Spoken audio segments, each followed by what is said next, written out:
on mode of amendability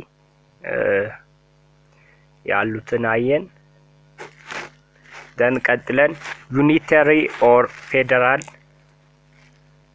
ስቴቶችን እናያለን what's a unitary state ስንል ምን ማለታችን ነው የሚለውን ከዛ ነው የምንጀምረው state is one organized under a single central government that is to say whatever power are possessed by the various districts within the area administered as a whole by central government and are held at the discretion of that government and the central power is supreme over the whole without any restriction imposed by any law granting social powers to its parties.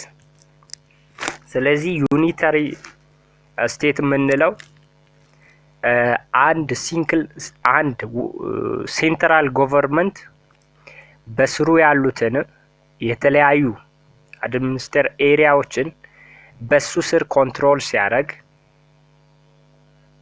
እና ሴንትራል ፓወሩ ለነዚህ ለሁሉ without any restriction supreme ሲሆን ይሄን አይነት ስቴት ዩኒታሪ ስቴት ምንለው ነው it is under single central power አለ ማለት ነው and unitarianism in the political sense was the habitual exercise of supreme legislative authority by one central power ስለዚህ ዩኒታሪያኒዝም ምንለው በፖለቲካው ሴንስ ህግ አውጪው supreme power ተጠቅሞ under this one central power it controls all the political activities ሲሆን ዩኒታሪያኒዝም እንለዋለን and will state either the right that are to be retained by the federating units or the rights that are the federal authority takes over ሚለውን ነው ስቴት የሚያደርገው in either case it stands to reason that neither the ordinary legislature of the individual state nor the legislature of the union can have the power to alter the constitution without some special means being adopted for discovering the values of the constituent members. ቀጥለን የምናየው what are the major features characteristics of a constitution የኮንስቲቱሽን ካራክተሪስቲክሶቹ ሜጀር ፊቸርሱ እነማን ናቸው ምንድናቸው የሚለውን እናያለን so major characteristic features of a constitution constitution has distinctive feature that distinguish it from any other law ህገ መንግስቱን ከሌላው ህጎች የሚለየው distinctive features አለው የራሱ የሆነ characteristics አለው the following are some of the features of a constitution the first one is generality ምንድነው ነው a constitution provide the general principle of a state and carry on foundation and sets out general framework of the law and the government ስለዚህ አንዱ የህገ መንግስት ካራክተሪስቲክ ጀነራሊቲ ነው ጀነራሊቲ ስንል በአገሪቷ ላሉት አጠቃላይ ህጎች ጀነራል ፕሪንሲፕል የሚያስቀምጥ ነው ኮንስቲቱሽን ላይ የሚቀመጠው is general principle of the state no and the second one is permanency unlike laws constitution is made for undefined period of time constitutional environment mostly indicate a socio-political instability ስለዚህ አሁን ከሌላው ህግ የሚለየው አንድ ኮንስቲቱሽንን ፐርማነንሲ ነው ለረጅም ጊዜ የሚቆይ ነው። so this one of characteristics of constitution። ሌላኛው ሱፐርማሲ ነው። a constitution is a supreme law of land. As a mother of law, its original law by which the system of government is created and to which the branches of government must look for all their power and authority። ስለዚህ እነዚህ ያየናቸው ጀነራሊቲ ስንል general principle of the state የያዘ፣ permanency ስንል is made for undefined period of time, and supremacy is a supreme law of the land. Those are the major characteristic features of a constitution ማለት ነው። and ቀጥለን what are the major purpose of a constitution? constitution ያስፈለገበት ዓላማ ምንድነው? what the purpose of a constitution? generally speaking, constitution has two major purposes. አሁን ህገ መንግስቱ ሁለት ዋና ዋና ዓላማዎችን ጽንሰ ሐሳቦችን ይይዛል። the first one is limit the power of government። የመንግስትን ስልጣን ገደብ ሊሚት ያደርጋል። ቀጣዩ ደግሞ safeguarding the citizens' right and fundamental freedoms። የዜጎችን መብትና ነጻነት ያስከብራል ማለት ነው። ሁለቱም የህገ መንግስቱ ዓላማዎች እነዚህ ናቸው። የስልጣን ገደብ ማስቀመጥ፣ የዜጎችን ነጻነትና መብት ማስከበር ነው። more specifically, a constitution can serve as a framework of government. That means it's a brief and general outline on rights and duties of the government and organs. And the second one is constitution provides government stability. This is the purpose of constitution. That means it allocates duties and rights of government. Because constitution serves as organizational chart, definitional guideline and institutional blueprint ስላልነው this provide government stability ያደርጋል። አንዱ government stability ለማምጣት purpose of the constitution ነው ማለት ነው። the third one is limit the power of a government. Note that a country with constitution may not necessarily have a constitutional limited government. አንዳንድ ህገ መንግስት ያላቸው ሊሚትድ የሆነ ገቨርናንስ ወይንም የስልጣን ገደብ የሌላቸው ሊኖሩ ይችላሉ። ይሄን ልብ ማለት ያስፈልጋል። but the purpose of constitution is to limit the power of government. Power of government is constitutionally limited and effective constitution will be revealed. So source of achieving power must be through election. Government became legitimate political power holder ይሆናሉ። source of power ደግሞ በምርጫ ሲሆን ነው effective የሚሆነው። the fourth one is constitution can be served as a supreme law of land. that means the source of all in given nation or country. ይሄን supreme law of land ብንለው ሜጀር ፊቸሩም ካራክተሪስቲኩም ይሆናል። it's also the purpose ነው ማለት ነው። የሁሉም all law or specific laws are made to fulfill goals and objectives clearly specified in the constitution. Specific laws like criminal law, penal code, insurance law, agency law, law of finance, civil code, family law, employment law, labor law ምንለው እነዚህ declaration and proclamation ሁሉ specific law ምንላቸው ናቸው። የዚህ ሁሉ supreme law is constitution ነው ማለት ነው። and the fifth one is constitution is a vehicle for empowering a state. Constitution marks the existence of a state and gives legitimacy to rule over all citizens and institutions, establishing its own jurisdiction. So this is one of empowering the state. Empowerment is giving authority or power ማለት ነው።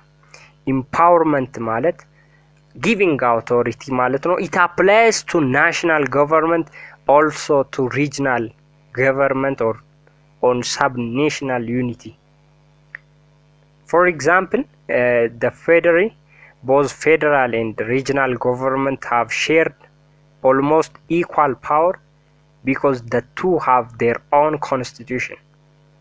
In federal constitution provide federal and regional constitution. There is 10 regional states አሉ አሁን ላይ so 2 chambers or autonomous or city states አለ አዲስ አበባ and ድሬዳዋ and አዲስ አበባ. Therefore one is constitution serve as a weapon for legitimacy government regimes. Legitimacy is the right to rule or the validity power to give. Legitimacy ስንል valid የሆነ power ማለት ነው. So it serves as weapon for legitimacy government ስንል constitution validity of power የተሰጠን ለpower ለዛ እንደ weapon. Constitution serves as a blueprint for setting up values and goals of the nation. For example, especially in preamble parts, the goals and principles of nationalities should be available, and the constitution is a job description. In democratic state, the people as a whole hire some officials to administer the government for public goods, and the constitution is the employment contract and job description. እያንዳንዱ የመንግስት ኃላፊ በስራው ዘርፍ ምን ሊሰራ እንደሚገባ የስራውን ድርሻ ዲስክራይብ ያደረገ ነው። ኮንስቲቱሽን ኢዝ ኤ ጆብ ዲስክሪፕሽን። አሁን ጠቅላይ ሚኒስትሩ ምን ሊሰራ ይገባል የሚለውን ሊስት ያደርጋል። ፕሬዝዳንቱ ሊሰራ የሚገባቸውን የስራ ኃላፊነቱን ኮንስቲቱሽን ላይ ሊስት ስለሚደረግ is constitution is a job description ነው ማለት ነው። so ቀጥለን እስኪ constitutional experience in Ethiopia እናያለን። ፎከስስ ፍትሐ ነገሥት ከዛ እንጀምራለን። ፍትሐ ነገሥት it is traditionally documents usually used in Orthodox Church. It means ክብረ ነገሥት or glory of king and ንጉስ for his son. So features of ፍትሐ ነገሥት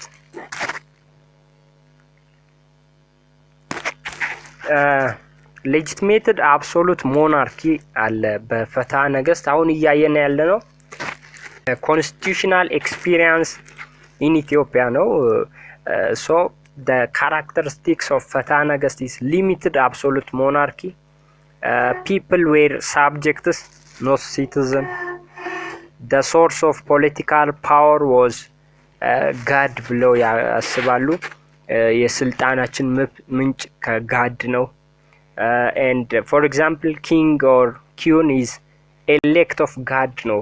የስልጣናችንን የሰጠን ጋድ ነው ብለው ያስባሉ። እና እዚህ ላይ አብሶሉት ሞናርኪ አለ ፍትሐ ነገሥት ላይ። ዜጎች ህዝቦች እንደ ዜጋ ሳይሆን እንደ ሳብጀክት ተደርገው ነው የሚቆጠሩት የነበረው። obedience to king or queen was considered as obedience to God. non-secular state ማለት ሃይማኖትም በስልጣን ላይ በፖለቲካው ላይ ነበር። Orthodox Christianity was the state religion. King or queen must be Orthodox Christianity የሚል ነበራቸው። It believes that the origin of Ethiopian is the Jewish. the Israel king was believed to be descendants ብሎ ያስባሉ። so those are the features of ፍትሐ ነገሥት and empire state building through centralized king rule it is made the absolute ነው morally absolute monarchy የነበረበት ነው ፍትሐ ነገሥት and modern constitutional experience in Ethiopia ከዛ ወዲህ ደግሞ modern constitutional experience in Ethiopia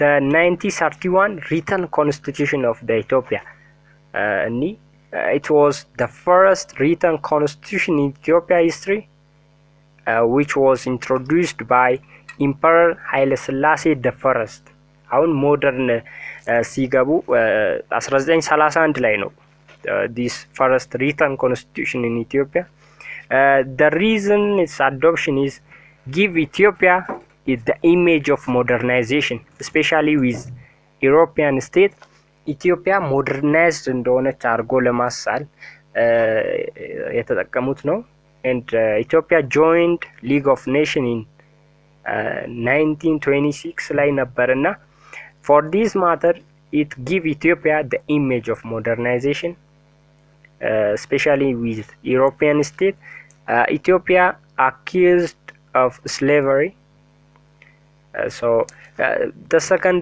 reason is to further strength of his absolute rule ነበር Emperor Haile Selassie የራሱን ሩል further strengthen ለማድረግ ነው ማለት ነው 1931 okay the major innovation of 1931 constitution it was bicameral parliament system which means chamber of senate and chamber of deputies ነበረ so membership in these chambers were royal family and wealth people ነበረ membershipዎቹ wealth ነበሩ the second is the council of ministers or cabinet are accountable to emperor and the emperor has the power to dismiss and appoint the cabinet በዚህ ጊዜ ካቢኔዎቹ ሚኒስቴሮቹ ማለት ነው ተጠያቂነታቸው ለህዝብም ሳይሆን ለንጉሱ ነበረ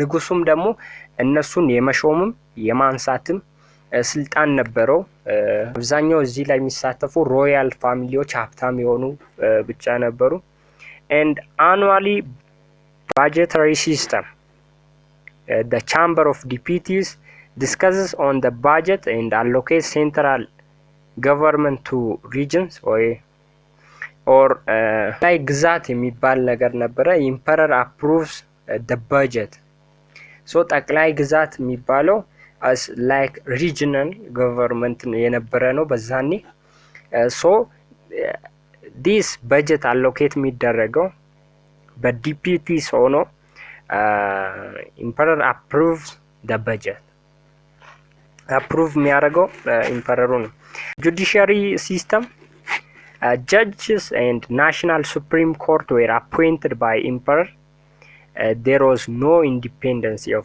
judiciary so unitary state structure highly centralized power were vested upon the hand of central government ጠቅላይ ግዛት were administered appointed governors like the ቀኛዝማች ግራዝማች like that ነበረ unitary state structure የነበረው ነው የ1931 constitution and Orthodox Christianity became official state religion the source any power was first God then emperor which was an elect of God Orthodox church and state religion ነበረ and የስልጣኑ ምንጭ God ነው ብሎ ያስባሉ ከዛም ንጉሱን የመረጠው እግዚአብሔር ነው ብሎ ያስቡ ነበር 1931 constitution and generally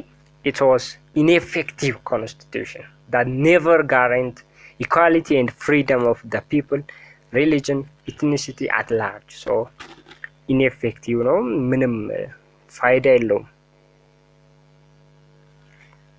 okay why the 1990 constitution was revised in 1955 አሁን ሪቫይዝድ ተደረገ በ55 1955 so the revised 1955 Constitution of Ethiopia ስላሴ revised the 1931 Constitution into 1955 reasons ነበረ ምክንያቱ ነበረ to imitate more modernization and democratization of Europe to contain Eritrean in the constitution because federated with Ethiopia in 1952 before the Eritrean was under the colonial rule of Italy since 1989 to 1941 after it became the colony of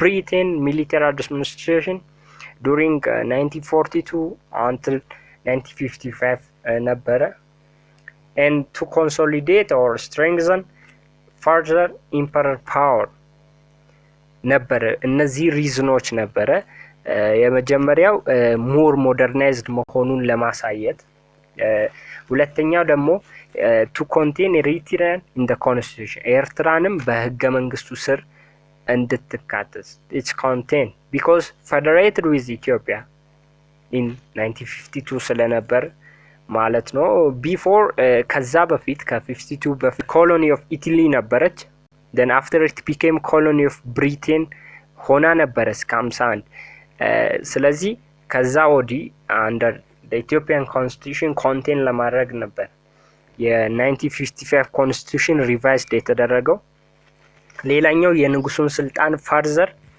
empower ለማድረግ ነበር okay what is its importance it has given a textual recognition for rights and liberties of citizens even if it was short of practice so textual recognition የሰጠ ነበረ it gave some power to cabinet so this its importance so constitution of 1987 የደርግ constitution from the 1974 up to 1987 Ethiopia was in an unstable condition due to the Derg rule was basically decrease and proclamation or traditional military administration why because the regime was unstable due to internal and external resistance internal resistance from insurgency movement like OLF EPLF እነዚህ TPLF so movements ነበሩ በደርግ constitution ጊዜ instability external from Somali invasion and consecutive attacks ነበረ so okay from 1987 onward Derg became the strongest military government in the Horn Africa so this day too Somali became very weak because of frustration of wage power struggle increasing the opposition to said Barrer's rule from Somaliland and Puntland relatively weakness of insurgent movements this inside የነበሩ insurgent movement የምንላቸው and the PDRA was declared in 1987 by having socialist ideology and unitary constitution so features of the Derg constitution ምን ነበረ characteristics ከሌላው constitutionም የሚለየው written unitary constitution ነበር established 14 regions ክፍለ ሀገር states so and 4 autonomous which include Eritrea or Asab, Ogaden, Dredawa and Addis Ababa so unicameral parliamentary system national Shengo is the highest law-making organ in Derg and one party system ነበረ Ethiopian Worker Party ነበረ and nationalization of land belongs to state and people of Ethiopia and secular state ነበረ state and religion became separate የሚሆነው secular state ስንል state and religion separate ናቸው no state religion ማለት ነው and socialism became official ideology. Economic principle, command economic system ነበራቸው። presidential system of government, president became head of the state and government, commander in chief army, air force and ground force and navy, chairman of national shango, chairman of Ethiopian Worker Party, real power holder to dismiss and appoint ministers. So እነዚህ ሁሉ ነበሩ። achievements of ደርግ ምን አሳካ? people took part in drafting constitution ነበር። the question of land was responded. later collapsed due to Soviets. Russia collapsed in March 1991. Derg also collapsed in May 1991. And for the time, Ethiopia became disordered and fell in bulldozer politics. So ነበር። ቀጥሎ ደግሞ ከደርግ ኮንስቲቱሽን ቀጥሎ transitional government of Ethiopia ነበረ from 1991 until 1995. July 1991 with the adoption of a charter, political development. Derg lost Addis Ababa and Asmara. EPLF took Asmara in May. EPRDF took Addis Ababa and Derg totally collapsed. Revival of other insurgent movements. Somali completely collapsed. እነዚህ ነበሩ። okay, charter has two principles. ቻርተሩ የሽግግር መንግስቱ ሁለት ፕሪንሲፕል ነበረው።